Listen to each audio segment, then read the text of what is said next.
Simba es un proyecto gratuito de promoción de la lectura. Ayúdanos a que nuestros libros lleguen a más gente compartiendo lecturas en las redes sociales. Si puedes y quieres, también puedes hacer una donación para mantener el proyecto y posibilitar que nuestra biblioteca siga creciendo. La locura del Dr. Montarco. Miguel de Unamuno. Cuento: conocí al Dr. Montarco no bien hubo llegado a la ciudad. Un secreto tiro me llevó a él. Atraían, desde luego, su facha y su cara, por lo abiertas y sencillas que eran. Era un hombre alto, rubio, fornido, de movimientos rápidos.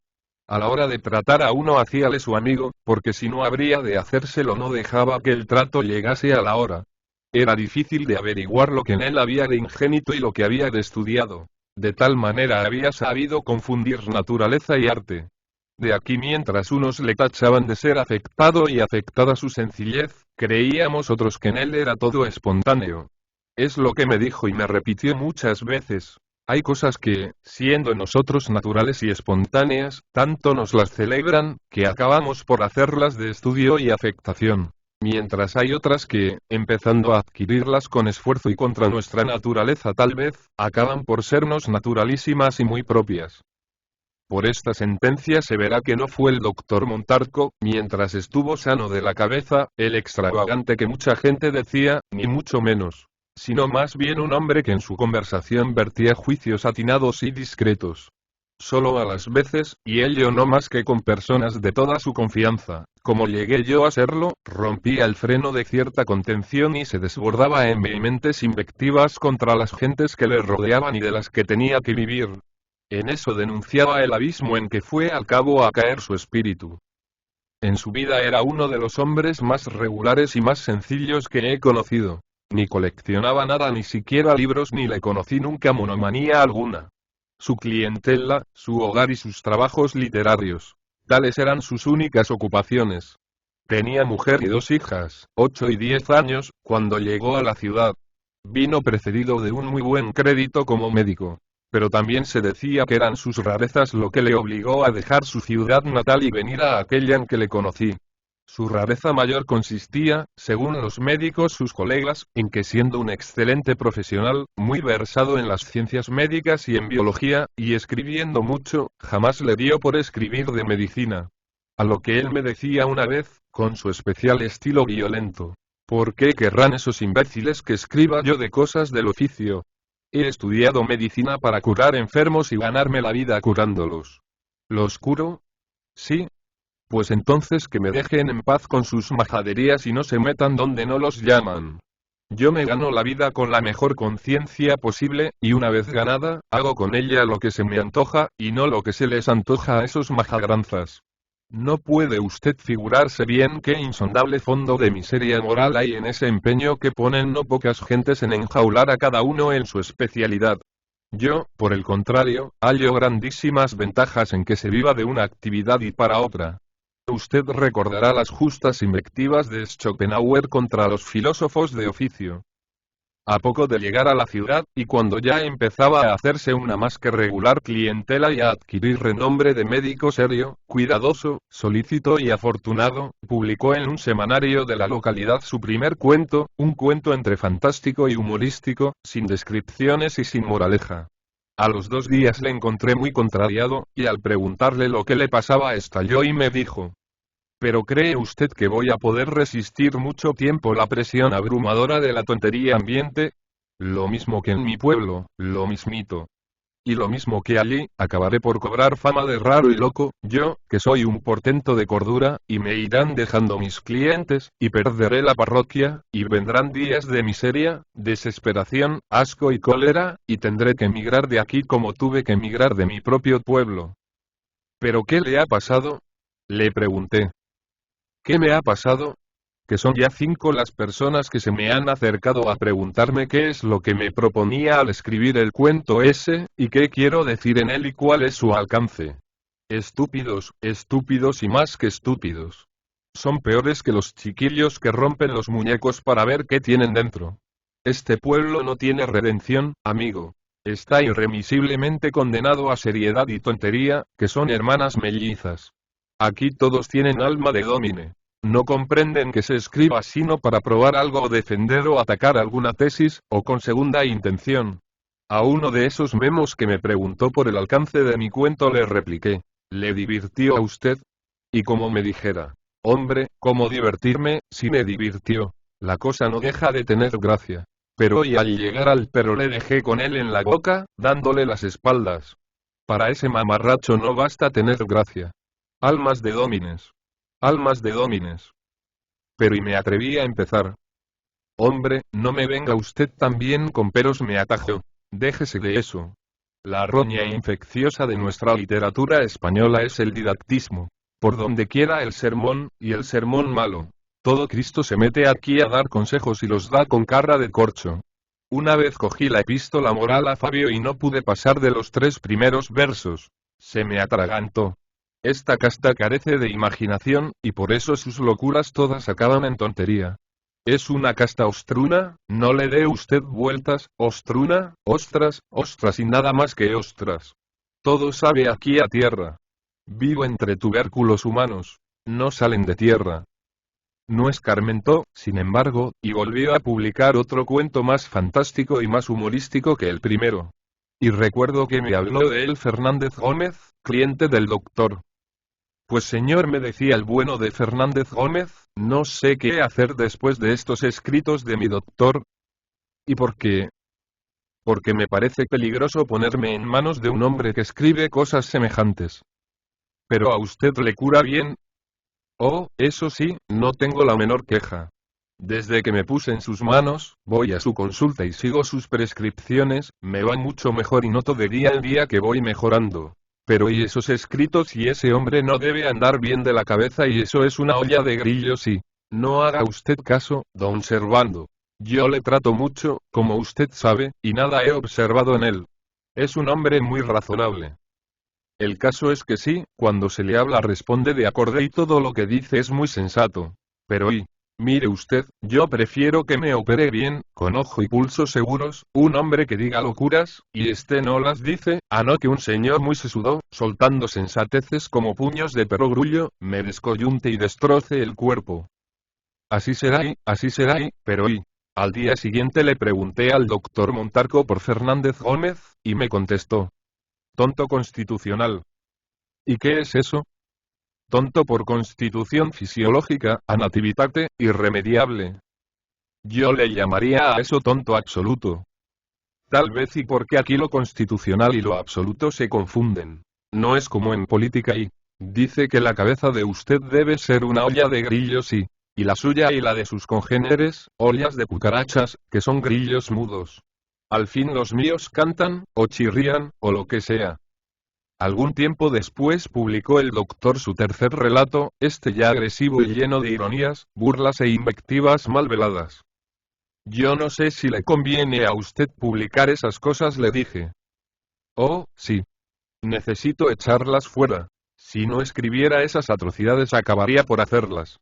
Yo sé lo que me hago. Hay quien dice que no sientan bien a un hombre de su edad, de su posición, de su profesión, y le dije por tentarle. Y, en efecto, saltó y exclamó. Lo dicho, se lo tengo a usted dicho 1000 veces. Tendré que irme, loco, a morirme de hambre. Mi posición. ¿A qué llamarán posición esos porros? Créame. No saldremos en España de unos marroquíes empastados, y mal empastados, pues estaríamos mejor en rústica. No saldremos de eso mientras no entremos porque el presidente del Consejo de Ministros escriba y publique un tomo de epigramas o de cuentos para los niños o un sainete mientras es presidente. Arriesga con eso su prestigio, dicen. Y con lo otro arriesgamos nuestro progreso. ¡Qué estúpidamente graves somos! Y así, arrastrado por un fatal instinto, se puso el doctor Montarco a luchar con el espíritu público de la ciudad en que vivía y trabajaba. Esforzábase cada vez más por ser concienzudo y exacto en el cumplimiento de sus deberes profesionales, cívicos y domésticos. Ponía un exquisito cuidado en atender a sus clientes estudiándoles las dolencias. Recibía afablemente a todo el mundo. Con nadie era grosero. Hablaba a cada cual de lo que podía interesarle, procurando darle gusto, y en su vida privada continuaba siendo el marido y el padre ejemplar. Pero cada vez eran sus cuentos, relatos y fantasías más extravagantes, según se decía, y más fuera de lo corriente y vulgar. Y la clientela se le iba retirando y haciendo el vacío en su derredor. Con esto su irritación mal contenida iba en aumento. Y no fue esto lo peor, sino que empezó a tomar cuerpo e ir hinchándose y redundando un rumor maligno, y fue la acusación de soberbia. Sin motivo alguno que lo justificara, empezó a susurrarse que el doctor Montarco era un espíritu soberbio, un hombre lleno de sí mismo, que se tenía por un genio y a los demás los tenía por pobres diablos incapaces de comprenderle por entero. Se lo dije, y en vez de estallar en una de aquellas sus acostumbradas diatribas, como yo esperaba, me contestó con calma. ¿Soberbio yo?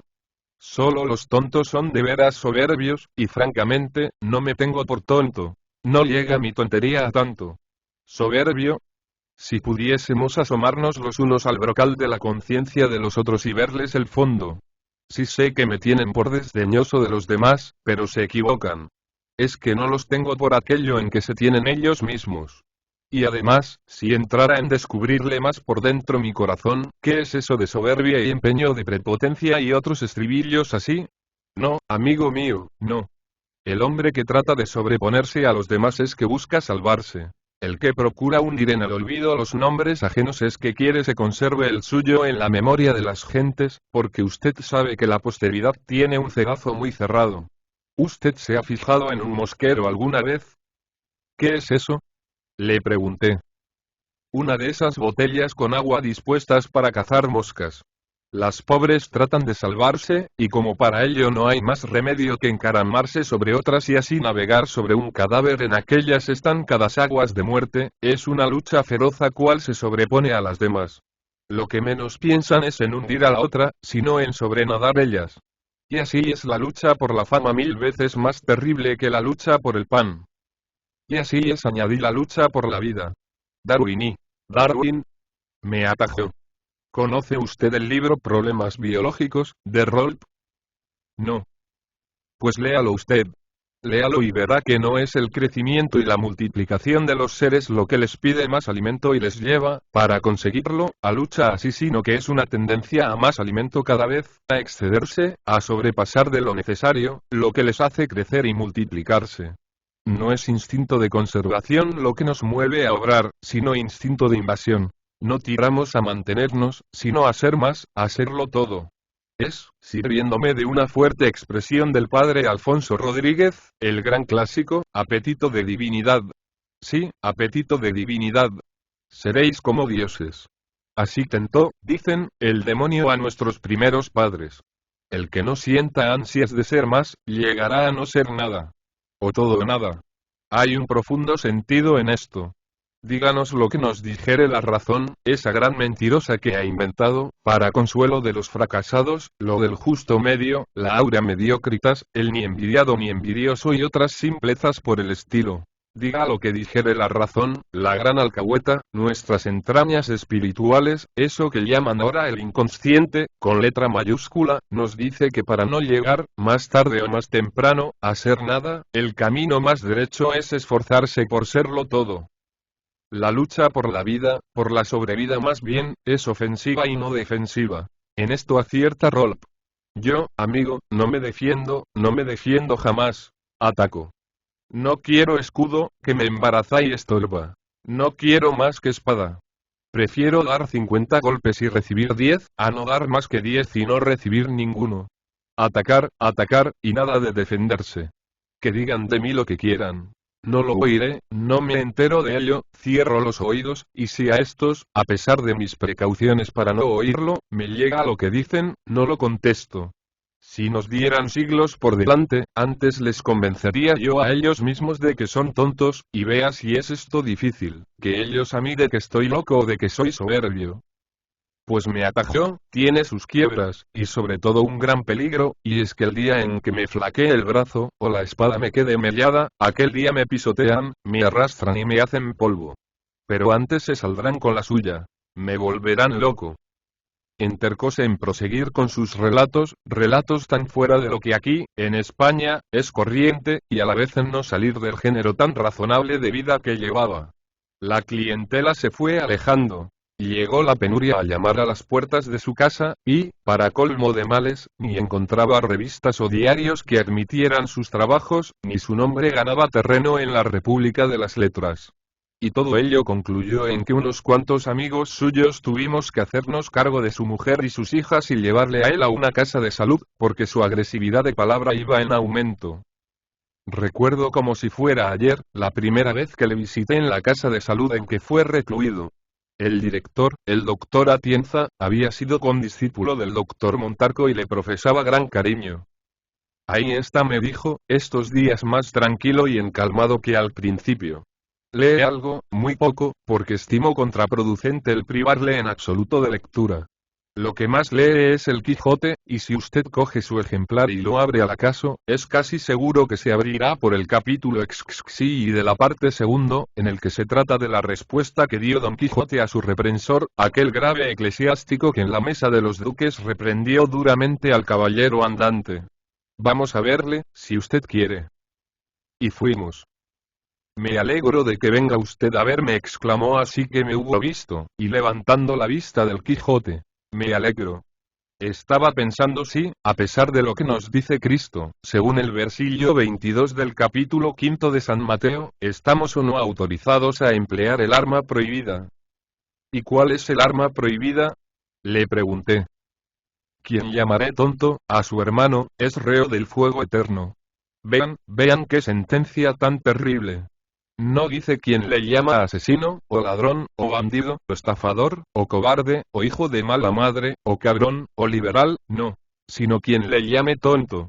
Esa es el arma prohibida. Todo se puede poner en duda menos el ingenio, la agudeza o el buen juicio ajenos.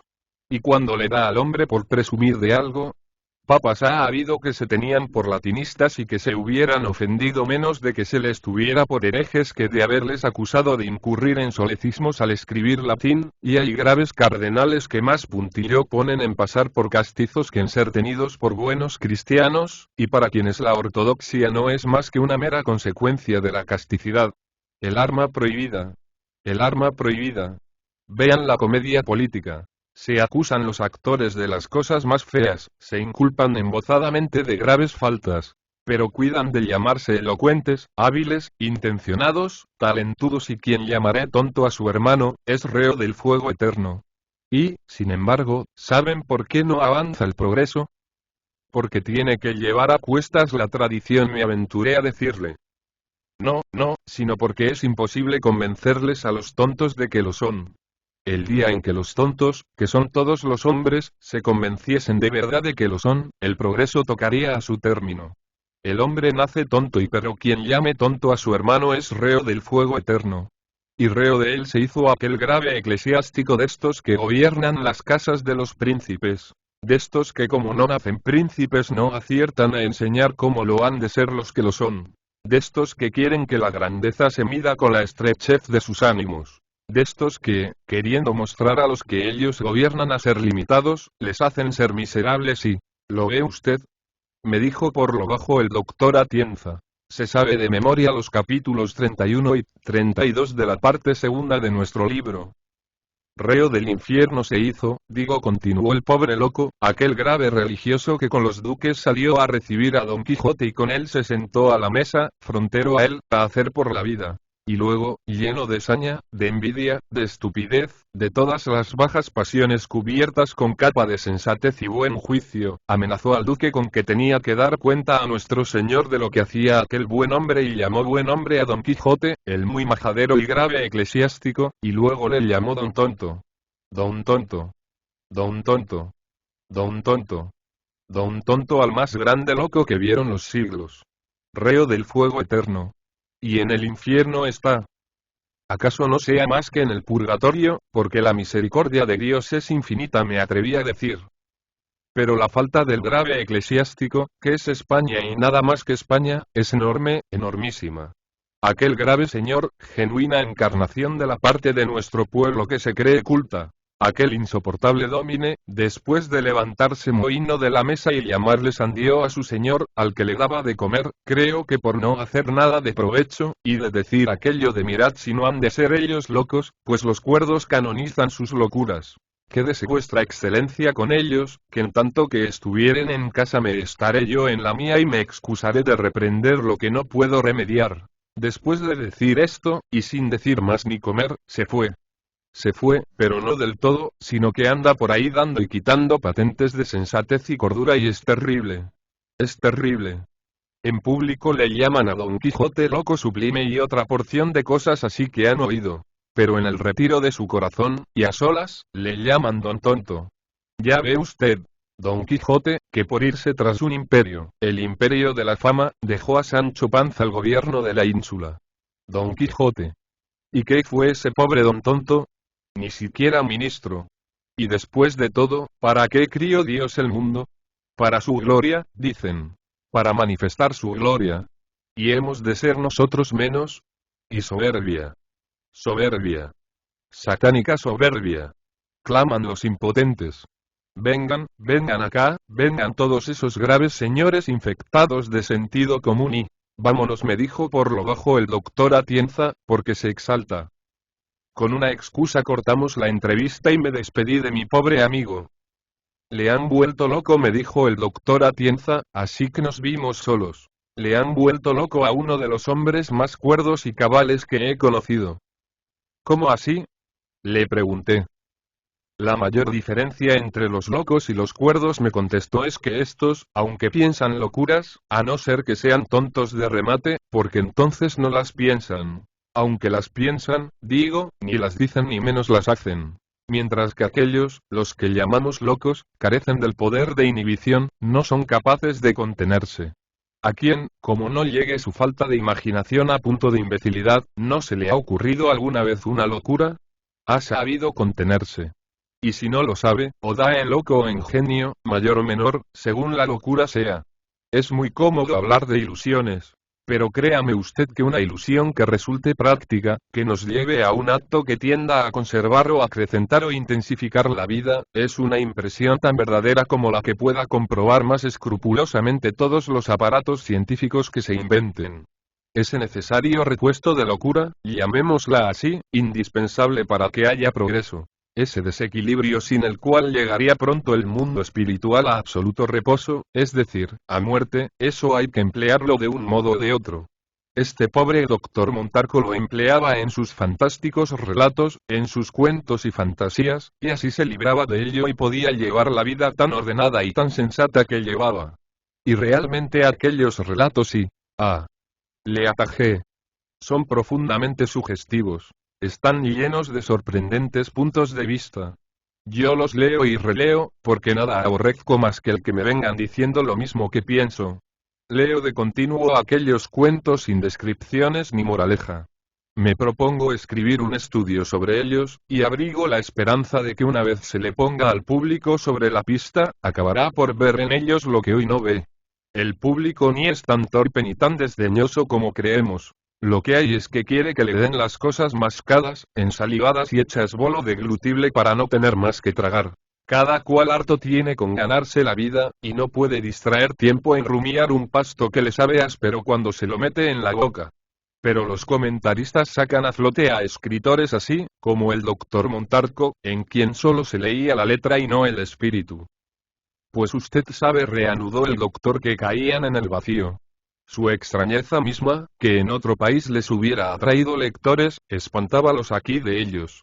A cada paso y ante la cosa en el fondo más sencilla, se decían estas gentes ahizas de bazofia didáctica. Y aquí, ¿qué quiere decir este hombre?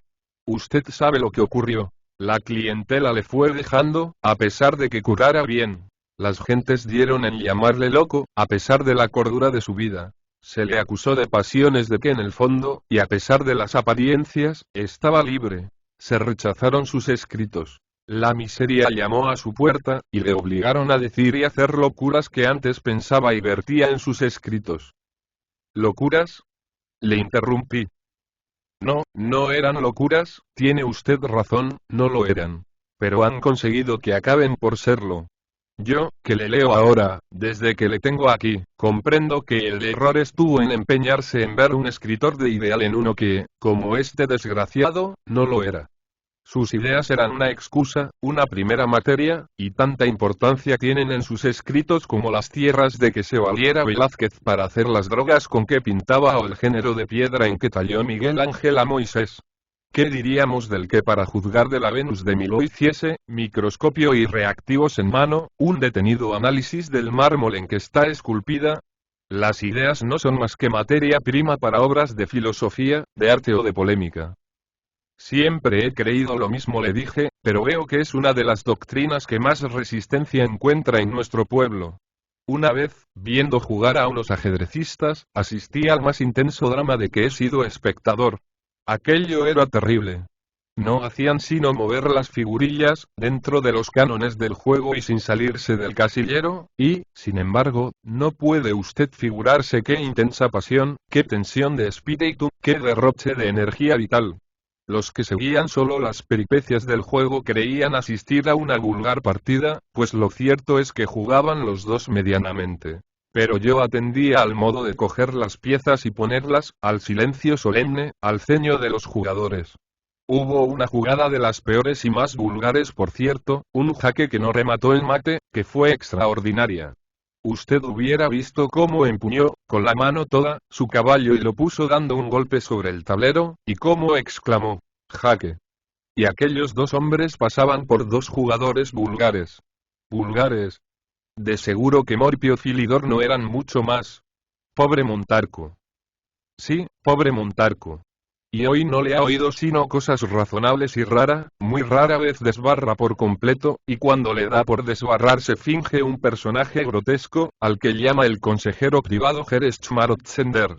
Se pone una peluca, se sube en una silla y declama unos discursos llenos de espíritu, unos discursos en que palpitan las ansias eternas de la humanidad, y al concluirlo y bajarse de la silla me dice: ¿no es cierto, amigo Atienza, que hay mucho de verdad en el fondo de estas locuras del pobre consejero privado Gerstschmarotzender?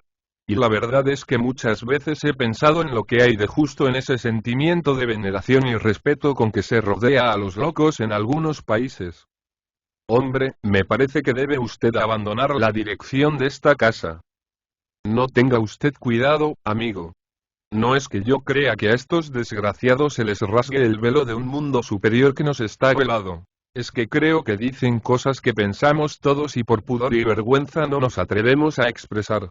La razón, que es una potencia conservadora y que la hemos adquirido en la lucha por la vida, no ve sino lo que para conservar y afirmar esta vida nos sirve. Nosotros no conocemos sino lo que nos hace falta conocer para poder vivir. Pero ¿quién le dice a usted que esa inextinguible ansia de sobrevivir no es revelación de otro mundo que envuelve y sostiene al nuestro, y que, rotas las cadenas de la razón, no son estos delirios los desesperados saltos del espíritu por llegar a ese otro mundo? Me parece, y usted dispense lo rudo de lo que voy a decirle, me parece que en vez de estar usted asistiendo al doctor Montarco, es el doctor Montarco el que le asiste a usted. Le están haciendo mella los discursos del señor consejero privado. ¿Qué sé yo? Lo único que le aseguro es que cada día me confino más en esta casa de salud, pues prefiero cuidar locos a tener que sufrir tontos. Aunque lo peor es que hay muchos locos que son a la vez tontos. Ahora me dedico muy en especial al doctor Montarco. Pobre Montarco. Pobre España. Le dije, le di la mano, y nos separamos. Duró poco en la casa de salud el doctor Montarco. Le invadió una tristeza enorme, un abrumador aplanamiento y acabó por sumirse en una tozuda mudez, de la cual no salía más que para suspirar. O todo o nada y o todo o nada y o todo o nada y su mal agravándose y acabó en muerte. Luego que hubo muerto, registraron el cajón de su mesa, hallando en él un voluminoso manuscrito que tenía escritas al frente estas palabras: o todo o nada, ruego que, así que yo muera, se queme este manuscrito sin leerlo. No sé si el doctor Atienza resistiría o no la tentación de leerlo, ni sé si, cumpliendo la última voluntad del loco, lo quemó. Pobre doctor Montarco. Descanse en paz, quien bien mereció paz y descanso. P.